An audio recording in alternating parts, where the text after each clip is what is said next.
2 Raja-Raja pasal 13. Yoahas Raja Israel. Dalam tahun ke-23 zaman Yoas bin Ahazia Raja Yehuda, Yoahas anak Yehu menjadi raja atas Israel di Samaria. Ia memerintah 17 tahun lamanya. Ia melakukan apa yang jahat di mata Tuhan, dan ia hidup menuruti dosa Yerobeam bin Nebat yang mengakibatkan orang Israel berdosa pula. Ia tidak menjauhinya. Sebab itu bangkitlah murka Tuhan terhadap Israel, lalu diserahkannya mereka ke dalam tangan Hazael Raja Aram dan ke dalam tangan Ben-Hadad anak Hazael selama zaman itu. Tetapi kemudian Yoahas memohon belas kasihan Tuhan, dan Tuhan mendengarkan dia, sebab ia telah melihat bagaimana beratnya orang Israel ditindas oleh Raja Aram. Tuhan memberikan kepada orang Israel seorang penolong, sehingga mereka lepas dari tangan Aram dan dapat duduk di kemah-kemah mereka seperti yang sudah-sudah. Hanya mereka tidak menjauh dari dosa-dosa keluarga Yerobeam yang mengakibatkan orang Israel berdosa pula, melainkan mereka terus hidup dalam dosa itu. Juga patung Asyera masih berdiri di Samaria, sebab tidak ada laskar ditinggalkan pada Yoahas, selain dari 50 orang berkuda dan 10 kereta dan 10.000 orang berjalan kaki. Sebab Raja Aram telah membinasakan mereka dan meniupkan mereka seperti abu pengirikan. Selebihnya dari riwayat Yoahas dan segala yang dilakukannya dan kepahlawanannya, bukankah semuanya itu tertulis dalam kitab sejarah raja-raja Israel? Kemudian Yoahas mendapat perhentian bersama-sama dengan nenek moyangnya dan dikuburkan di Samaria. Maka Yoahas anaknya menjadi raja menggantikan dia. Ayat 10. Yoas Raja Israel. Dalam tahun ke-30 zaman Yoas Raja Yehuda, Yoas anak Yoahas menjadi raja atas Israel di Samaria. Ia memerintah 16 tahun lamanya. Ia melakukan apa yang jahat di mata Tuhan. Ia tidak menjauh dari segala dosa yang disuruh Yerobeam bin Nebat dilakukan orang Israel, tetapi terus hidup dalam dosa itu. Selebihnya dari riwayat Yoas dan segala yang dilakukannya dan kepahlawanannya, bagaimana ia berperang melawan Amazia dan Raja Yehuda, bukankah semuanya itu tertulis dalam kitab sejarah raja-raja Israel? Setelah Yoas mendapat perhentian bersama-sama dengan nenek moyangnya, maka duduklah Yerobeam di atas tahta ayahnya, dan Yoas dikuburkan di Samaria di samping Raja Israel. Ayat 14. Kejadian menjelang kematian Elisa dan keajaiban dalam kuburnya. Ketika Elisa menderita sakit yang menyebabkan kematiannya, datanglah Yoas Raja Israel kepadanya dan menangis oleh karena dia. Katanya, Bapakku, Bapakku, kereta Israel dan orang-orangnya yang berkuda. Berkatalah Elisa kepadanya, ambillah busur dan anak-anak panah. Lalu diambillah busur dan anak-anak panah. Berkatalah ia kepada Raja Israel, tariklah busurmu. Lalu ia menarik busurnya terhadap Elisa, menaruh tangannya di atas tangan raja, serta berkata, bukalah jendela yang di sebelah timur. Dan ketika dibukanya, berkatalah Elisa, panahlah. Lalu dipanahnya. Kemudian berkata Elisa, itulah anak panah kemenangan daripada Tuhan, anak panah kemenangan terhadap Aram. Engkau akan mengalahkan Aram di Afek sampai habis lenyap. Sesudah itu berkatalah ia, ambillah anak-anak panah itu. Lalu diambilnya lah. Setelah diambilnya, berkatalah Elisa kepada Raja Israel, pukulkanlah itu ke tanah. Lalu dipukulkannya 3 kali, kemudian ia berhenti. Tetapi gusarlah abdi Allah itu kepadanya serta berkata, seharusnya engkau memukul 5 atau 6 kali. Dengan berbuat demikian engkau akan memukul Aram sampai habis lenyap. Tetapi sekarang hanya 3 kali saja engkau akan memukul Aram. Sesudah itu matilah Elisa, lalu ia dikuburkan. Adapun gerombolan Moab sering masuki negeri itu pada pergantian tahun. Pada suatu kali orang sedang menguburkan mayat. Ketika mereka melihat gerombolan datang, dicampakkan merekalah mayat itu ke dalam kubur Elisa, lalu pergi. Dan demi mayat itu kena kepada tulang-tulang Elisa, maka hiduplah ia kembali dan bangun berdiri. Ayat 22. Kemenangan Yoas atas Aram. Hazael Raja Aram menindas orang Israel sepanjang umur Yoahas, tapi Tuhan mengasihani serta menyayangi mereka, dan ia berpaling kepada mereka oleh karena perjanjiannya dengan Abraham, Ishak dan Yakub. Jadi ia tidak mau memusnahkan mereka dan belum membuang mereka pada waktu itu dari hadapannya. Kemudian matilah Hazael Raja Aram, maka Ben-Hadad anaknya menjadi raja menggantikan dia.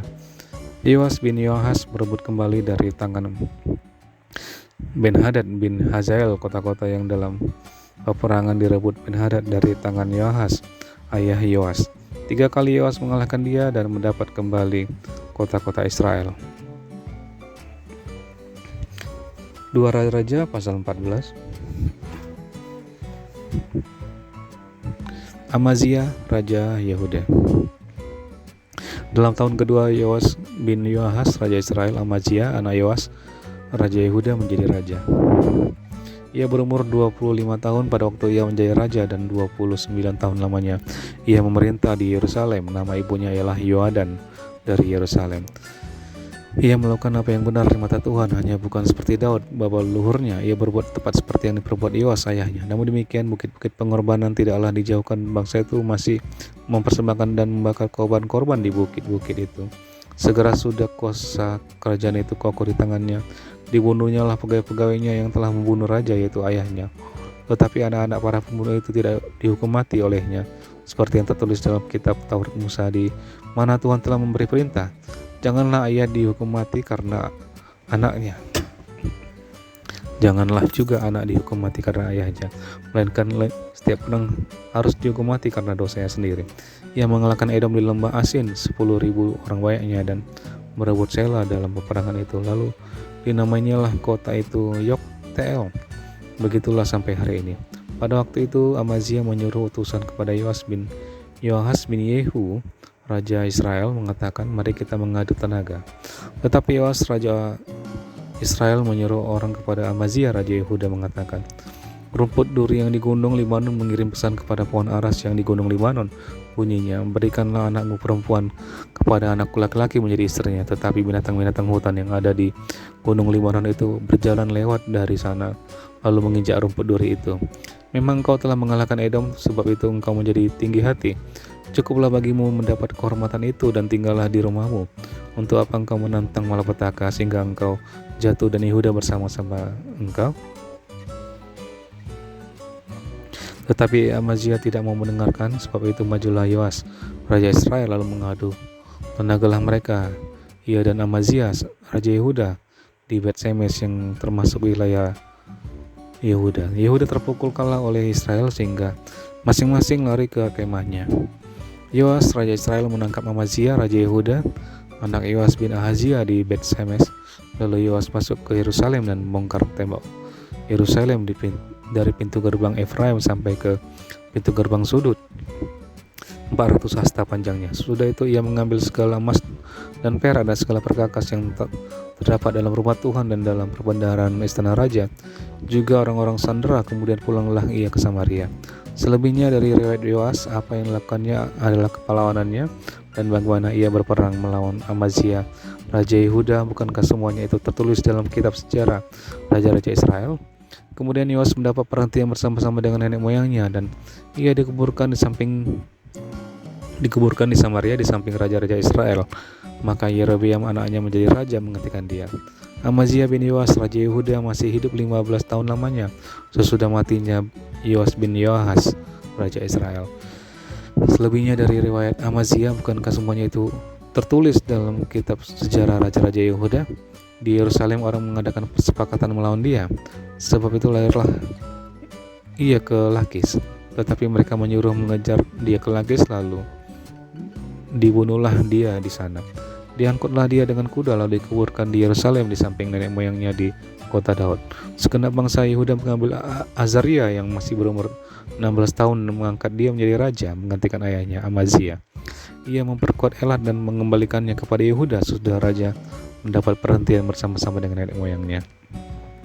Ayat 23, Yerobeam bin Yoas, Raja Israel. Dalam tahun ke-15 zaman Amazia bin Yoas, Raja Yehuda, Yerobeam, anak Yoas, Raja Israel, menjadi raja di Samaria. Ia memerintah 41 tahun lamanya. Ia melakukan apa yang jahat di mata Tuhan.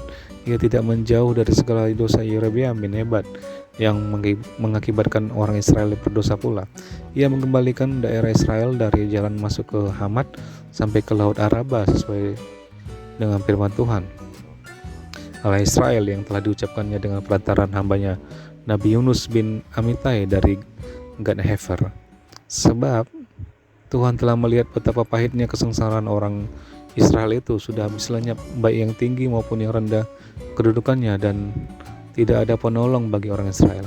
Tetapi Tuhan tidak mengatakan bahwa ia akan menghapuskan nama Israel dari kolong langit. Jadi ia menolong mereka dengan perantaran Yerobeam bin Newas.